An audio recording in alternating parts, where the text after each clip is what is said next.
जय हिंद साथियों, नमस्कार।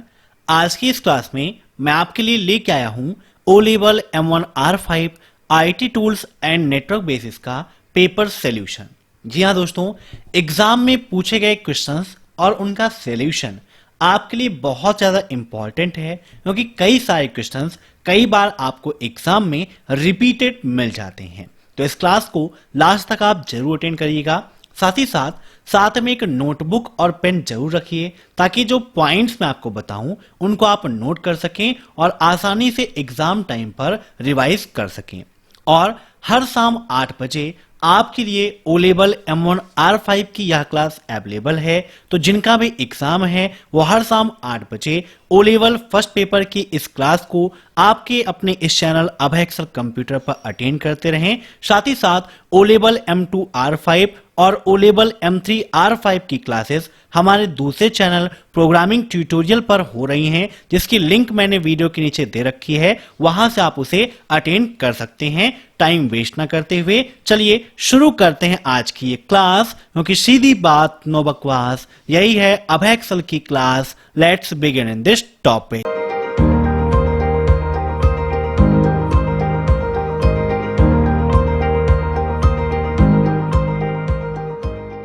दोस्तों, आप सभी जानते होंगे कि ओ लेवल का जो एग्जाम है 2 पार्ट में होता है। पहला पार्ट आपका जो होता है वो मल्टीपल चॉइस में रहता है और सेकेंड पार्ट आपका डिस्क्रिप्टिव रहता है। Means first objective, second descriptive, जहां पर 10 क्वेश्चन आपके ट्रू एंड फॉल्स के होते हैं, 10 क्वेश्चन MCQ होते हैं, 10 question fill in the blank होते हैं और 10 क्वेश्चन आपके मैचिंग के होते हैं। मीन्स 100 में से 40 मार्क्स ये आपके ऑब्जेक्टिव रूप में और 60 मार्क्स का डिस्क्रिप्टिव होता है। तो आइए, आज का हमारा पहला क्वेश्चन है मल्टीपल चॉइस का। You can add word not available in word dictionary too. आप वर्ड डिक्शनरी में उपलब्ध नहीं होने वाले शब्दों को निम्न में से किस ऑप्शन के माध्यम से जोड़ सकते हैं? My dictionary, user dictionary, custom dictionary या लाइव डिक्शनरी। इन सभी क्वेश्चंस को आप सभी लोग मॉक टेस्ट के रूप में लेते रहिए और कमेंट बॉक्स में आंसर देते रहिए। वीडियो की लास्ट में आप जरूर बताइएगा कि आपके कितने क्वेश्चन सही हुए हैं। तो यहां पर इसका राइट आंसर हो जाएगा ऑप्शन सी, कस्टम डिक्शनरी। इसकी मदद से जो वर्ड वहां पर ऐड नहीं है उनको हम ऐड कर सकते हैं। अब नेक्स्ट, पोर्ट्रेट का उपयोग पेज ओरिएंटेशन को संदर्भित करने के लिए किया जाता है, जो है।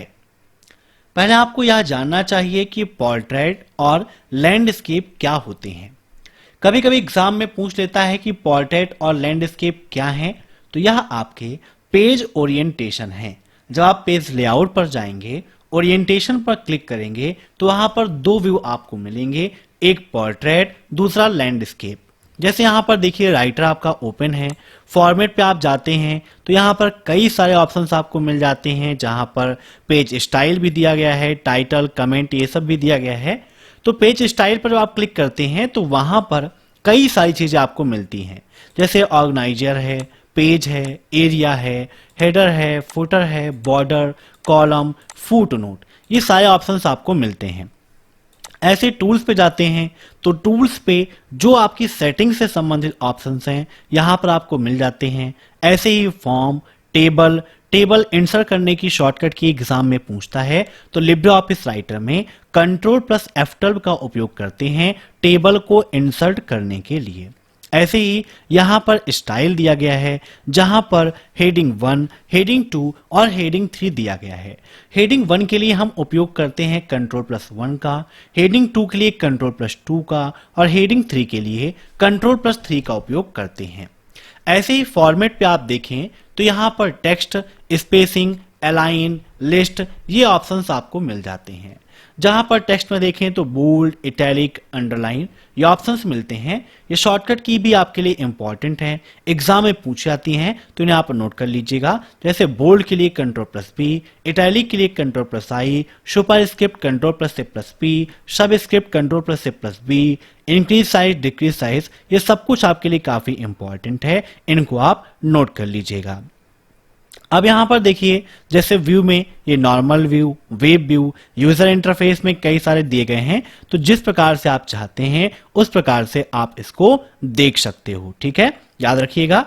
अब यहां पर क्वेश्चन हमारा था कि पोर्ट्रेट का उपयोग पेज ओरिएंटेशन को संदर्भित करने के लिए करते हैं, तो सही बात है। जो कैसा होता है, वर्टिकल, हॉरिजेंटल, फ्लिप या अपसाइड डाउन। तो राइट आंसर आपका फर्स्ट वर्टिकल। पोर्ट्रेट जो है वर्टिकल होता है, लैंडस्केप आपका हॉरिजेंटल होता है। अब नेक्स्ट, पासपोर्ट सेवा वेबसाइट है, मींस पासपोर्ट सेवा की जो हमारी वेबसाइट है भारत सरकार की, वह निम्न में से कौन सी है?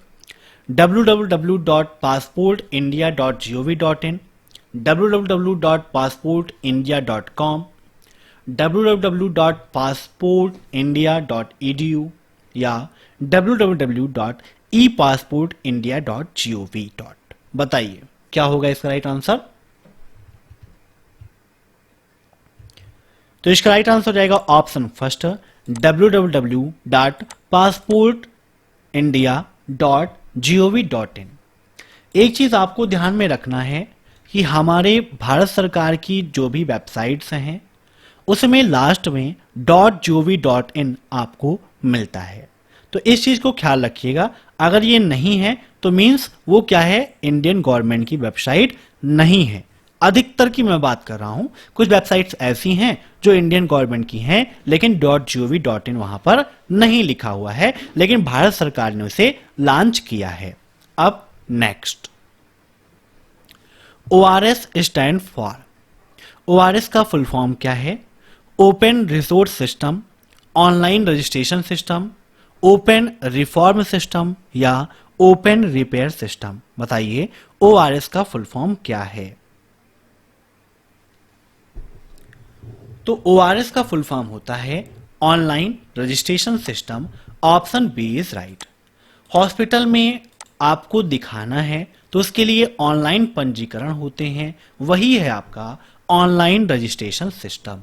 अब नेक्स्ट, उमंग के साथ एकीकृत है, मीन्स उमंग निम्न में से किसके साथ एकीकृत है? आधार एंड डिजीलॉकर, आधार और डिजीलॉकर, डिजीलॉकर ओनली या आधार ओनली। उमंग का फुल फॉर्म भी आपके लिए इंपॉर्टेंट है। उमंग का फुल फॉर्म होता है the unified mobile application for new age governance. क्या होता है? The unified mobile application for new age governance. और उमंग निम्न में से किसके साथ एकीकृत है? तो आधार और डिजीलॉकर के साथ एकीकृत है। Option first is right. Note कर लीजिएगा, काफी ज्यादा इंपॉर्टेंट है। एग्जाम में यह भी पूछ लेता है कि उमंग कब लॉन्च हुआ, है ना, ये भी आप याद रखिएगा। तो उमंग कब लॉन्च हुआ था? 23 नवंबर 2017 को। अब नेक्स्ट, आमतौर पर ईमेल के साथ कौन सा बॉक्स ओवरफ्लो होता है? इनबॉक्स, आउटबॉक्स, एड्रेस बॉक्स या मैसेज बॉक्स। बताइए आमतौर पर ईमेल के साथ कौन सा बॉक्स ओवरफ्लो होता है? तो ईमेल के साथ ओवरफ्लो होने में इनबॉक्स है। देखिए इनबॉक्स में क्या है, मैसेज आपके पास लगातार आते रहते हैं, तो जब जहां पर कोई चीज निरंतर आती रहेगी तो वह फुल हो जाएगा, जब फुल होगा तो ओवरफ्लो होगा। आउटबॉक्स में क्या है कि जाता हुआ मैसेज जब तक जा रहा है तब तक है, नहीं तो खाली हो गया। लेकिन इनबॉक्स में लगातार मैसेज आ रहे हैं तो फुल हो जाएगा, तो वहां पर ओवरफ्लो भी होता है। अब नेक्स्ट, जीमेल एक सॉफ्टवेयर है जिसका उपयोग है, मीन्स जीमेल एक ऐसा सॉफ्टवेयर है जिसका क्या उपयोग है ये आपको बताना है। Search web pages, check emails, find hotel या सर्च फाइल। बताइए तो जीमेल का उपयोग हम किस लिए करते हैं? मेल को चेक करने के लिए। Option second is right. अब नेक्स्ट, फेसबुक से जुड़ने के लिए न्यूनतम आयु क्या है? 18 ईयर्स, 15 ईयर्स, 13 ईयर्स या 10 ईयर्स। बताइए फेसबुक से जुड़ने के लिए न्यूनतम उम्र कौन सी है? फेसबुक क्या है? वर्तमान समय की सबसे फेमस सोशल नेटवर्किंग साइट है। अब यहां पर कहा गया है कि फेसबुक से जुड़ने के लिए न्यूनतम आयु क्या है? तो इसका राइट आंसर हो जाएगा ऑप्शन सी 13 ईयर। ठीक है ना? फेसबुक के फाउंडर कौन हैं? यह क्वेश्चन भी आपके एग्जाम में पूछा जाता है। तो फेसबुक के फाउंडर हैं मार्क जुकरबर्ग। कौन है? मार्क जुकरबर्ग फेसबुक के फाउंडर हैं, याद रखिएगा। ठीक है ना? क्या फेसबुक पर लाइव वीडियो आप स्ट्रीम कर सकते हो? तो बिल्कुल कर सकते हैं, कोई भी दिक्कत नहीं है। अब नेक्स्ट, ट्विटर कब लॉन्च किया गया था? 1 मार्च 2006, 1 अप्रैल 2006, 1/10/2006 या 1/12/2006? बताइए ट्विटर कब लॉन्च किया गया? ट्विटर क्या है यह भी आपके लिए काफी इंपॉर्टेंट है। ट्विटर आपका माइक्रो ब्लॉगिंग का एग्जाम्पल है। किसका? माइक्रो ब्लॉगिंग का एग्जाम्पल है। ट्विटर पर जो भी हम लिखते हैं अपने ओपिनियन को पोस्ट करने के लिए किसका उपयोग करते हैं, यह प्रश्न भी पूछा जाता है। तो अपने ओपिनियन को पोस्ट करने के लिए ट्विटर का उपयोग करते हैं। अब जो ऑप्शन दिए गए हैं, अगर हम राइट आंसर देखें तो इसमें से कोई भी इसका राइट आंसर नहीं है, क्योंकि ट्विटर 1 तारीख को लॉन्च ही नहीं हुआ था। लेकिन अब चारों ऑप्शन में एक एक एक ही है, तो आंसर आपको इसी में से देना है। कई बार ऐसे क्वेश्चन मिलते हैं जिसका राइट आंसर कुछ और है लेकिन ऑप्शन में कुछ और है, तो आप नियर अबाउट में उसका आंसर देंगे। ट्विटर जो लॉन्च हुआ था, अब डेट तो क्लियर नहीं हुई ना, तो अब हम आते हैं मंथ के ऊपर।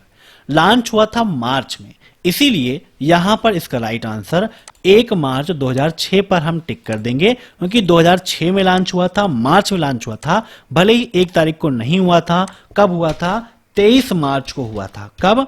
23 मार्च 2006 को ट्विटर लॉन्च हुआ था, है ना? लेकिन ऑप्शन में नहीं है, तो इसी को आपको टिक करना है। अब नेक्स्ट, कौन सा विकल्प हमें अलग अलग व्यक्तियों को सामान भेजने में मदद करता है? Mail merge, macros, multiple letter या टेम्पलेट? बताइए। तो वर्ड प्रोसेसिंग के अंतर्गत हम उपयोग करते हैं मेल मर्ज का, जिसके माध्यम से हम एक ही लेटर को अलग अलग व्यक्तियों को भेज सकते हैं। Option first is right. अब मेल मर्ज का ऑप्शन किस मेनू में होता है, यह प्रश्न भी पूछा जाता है। तो यहां पर जाते हैं टूल्स मेनू में, तो यहां पर आपको मिलता है मेल मर्ज विजार्ड। इसके कितने स्टेप हैं? तो यहां पर आप देख सकते हैं आपका मेल मर्ज विजार्ड का विंडो ओपन हो चुका है। यहां पर टोटल 5 स्टेप हैं। पहला है सिलेक्ट स्टार्टिंग डॉक्यूमेंट, दूसरा सिलेक्ट डॉक्यूमेंट टाइप, तीसरा इंसर्ट एड्रेस ब्लॉक, चौथा क्रिएट सॉल्यूशंस और पांचवा एडजस्ट लेआउट। ये टोटल 5 स्टेप हैं मेल मर्ज के। पूछे भी जाते हैं और कभी कभी डिस्क्रिप्टिव पूछता है कि मेल मर्ज क्या है, उसके सभी स्टेप्स लिखिए। तो यहां पर इसको आप नोट कर सकते हैं, इसका आप स्क्रीनशॉट भी ले सकते हैं। तो यहां पर राइट आंसर मेल मर्ज। अब हम देखते हैं यहां पर ट्रू एंड फॉल्स के क्वेश्चन। सेकेंड क्वेश्चन आपका ट्रू एंड फॉल्स का होता है। सभी क्वेश्चन 1 मार्क्स के हैं यहां पर, और 10 क्वेश्चन तो 10 मार्क्स आपके। पहला क्वेश्चन ये है आपका, बुलेट एक ऐसी सुविधा है जो आपको शब्दों में एक अव्यवस्थित सूची बनाने देती है। अब अगर आप हिंदी में पढ़ें, मीन्स बुलेट्स क्या है, क्या हमें अव्यवस्थित सूची बनाने के लिए उपयोग करने में आता है? तो थोड़ा सा कंफ्यूजन आपको होता है। कई सारे लोग हैं वो नाम देखें अव्यवस्थित, अव्यवस्थित मतलब तो गड़बड़ सड़बड़ होता है। तो यहां पर राइट आंसर क्या हो जाएगा? फॉल्स, और टिक करके चले आते हैं। लेकिन यहां पर आपको समझना है, अव्यवस्थित मतलब अनऑर्डर्ड। अनऑर्डर्ड और ऑर्डर्ड 2 प्रकार की लिस्ट होती हैं। अब यहां पर देखिए, जैसे यहां पर नंबर पड़ा हुआ है, तो ये क्या है? ऑर्डर्ड लिस्ट है ना? जैसे यहां पर अगर लिखा हो 1 फिर 2 फिर 3 4 5, ये ऑर्डर लिस्ट है। या A फिर B फिर C फिर D, वो ऑर्डर लिस्ट है। लेकिन जैसे हमें पॉइंट सिर्फ लगा है, ऐसे पॉइंट्स बुलेट्स लगी हैं, है ना, वहां पर कोई सिंबल लगा हुआ है, तो उसे बोलते हैं अनऑर्डर्ड लिस्ट, क्योंकि उनका कोई क्रम नहीं है। भाई अब जैसे यहां पर इसकी जगह पर मैं यहां पर देखिए ये लगा देता हूं। अब यहां पर चाहे हम इसको पहले कर दें या इसको पहले कर दें, कोई भी फर्क पड़ने वाला नहीं है, इनका कोई ऑर्डर नहीं है। मीन्स अगर आप ऐसे यहां पर लिखे हुए हैं तब भी कोई फर्क नहीं पड़ना है, लेकिन अगर यहां पर फर्स्ट है यहां सेकंड है, इसको हम इधर उधर कर देंगे तो दिक्कत हमें हो जाएगी। तो यही है ऑर्डर और बिन ऑर्डर। तो बिल्कुल सही बात है, इसका ऑप्शन सेकेंड इसका राइट है, लेकिन ना तो यहां पर फर्स्ट लिखा है ना सेकेंड, तो इसी पे टिक कर दिया। अब नेक्स्ट, वाक्य के पहले अक्षर को बड़ा करने के लिए और अन्य सभी अक्षरों को लोअर केस में छोड़ने के लिए लोअर केस पर क्लिक करें। बताइए, अगर आप ये चाहते हैं कि हमारा जो सेंटेंस है, सेंटेंस का पहला अक्षर बड़ा हो जाए और बाकी सब छोटे में रहे, तो उसके लिए लोअर केस होगा? तो बिल्कुल गलत है। अगर आप ऐसा चाहते हैं तो उसके लिए आप सेंटेंस केस का उपयोग करेंगे। सेंटेंस केस में पहला अक्षर बड़ा, बाकी सभी छोटे होते हैं। ठीक है, लोअर में सभी छोटे, अपर में सभी बड़े होते हैं। अब नेक्स्ट, खुले दस्तावेज का नाम स्टेटस बार में प्रदर्शित होता है। मीन्स अगर हमारा कोई डॉक्यूमेंट ओपन है तो उस डॉक्यूमेंट का नाम क्या स्टेटस बार में दिखाई देता है? तो बिल्कुल आपका गलत है। ठीक है, यह आपका फॉल्स हो जाएगा, क्योंकि वह स्टेटस बार में नहीं दिखता है। कहां दिखता है? टाइटल बार में। अब नेक्स्ट, तालिका में डेटा केवल आरोही क्रम में व्यवस्थित किया जा सकता है। मीन्स कोई टेबल है, टेबल में डाटा को सिर्फ आप असेंडिंग ऑर्डर में कर सकते हैं, तो यह भी आपका फॉल्स हो जाएगा। भाई हम असेंडिंग और डिसेंडिंग दोनों में कर सकते हैं। अब नेक्स्ट, आप किसी तालिका में टेक्स्ट को आसानी से जोड़ या हटा सकते हैं। यू कैन इजिली ऐड और delete text in a table. तो भाई कोई भी टेबल है, टेबल में से आपको टेक्स्ट हटाना है या जोड़ना है, कोई भी दिक्कत नहीं है, आप कर सकते हो। इसका राइट आंसर क्या हो जाएगा? ऑप्शन फर्स्ट ट्रू है। अब next, word first identifies grammatical error and then spelling error. शब्द पहले व्याकरण संबंधी त्रुटियों की पहचान करता है। मीन्स वर्ड है ना, वर्ड मतलब MS वर्ड है ना, वर्ड पहले व्याकरण संबंधी त्रुटियों की पहचान करता है और फिर वर्तनी की त्रुटियों को पहचान करता है। बताइए क्या ये ट्रू या फॉल्स? तो बिल्कुल सही बात है, पहले हमारा जो व्याकरण संबंधी त्रुटि है उसको पहचानता है, उसके बाद उसकी स्पेलिंग एरर को चेक करता है। अब नेक्स्ट, फेसबुक एक उपयोगकर्ता को 24 घंटे तक रहने वाली कहानियां पोस्ट करने की अनुमति देता है। क्या फेसबुक यूजर को स्टोरी पोस्ट करने की अनुमति देता है जो 24 घंटे तक विजिबल रहती हैं? तो बिल्कुल सही बात है, फेसबुक पर आप स्टोरी शेयर कर सकते हो और वह 24 आवर के लिए विजिबल रहती हैं। ऐसे ही इंस्टाग्राम पर भी आप पोस्ट कर सकते हो और व्हाट्सएप पर भी आप स्टेटस के रूप में पोस्ट कर सकते हो। अब next, like an email tweets in a Twitter can not be forward. Email की तरह ट्विटर में ट्वीट्स को फॉरवर्ड नहीं किया जा सकता है। बताइए क्या होगा इसका राइट आंसर?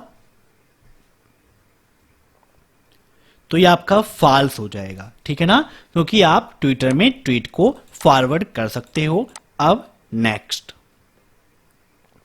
आउटबॉक्स वह स्थान है जहां भेजे गए मेल संग्रहित किए जाते हैं। बताइए क्या आउटबॉक्स में भेजे गए मेल स्टोर होते हैं? तो बिल्कुल गलत है, क्योंकि आउटबॉक्स में भेजे गए मेल स्टोर नहीं होते हैं। कहां होते हैं? सेंट बॉक्स में स्टोर होते हैं। आउटबॉक्स में जब भेजे जा रहे होते हैं, है ना, तब वो वहां पर रहता है। अब नेक्स्ट,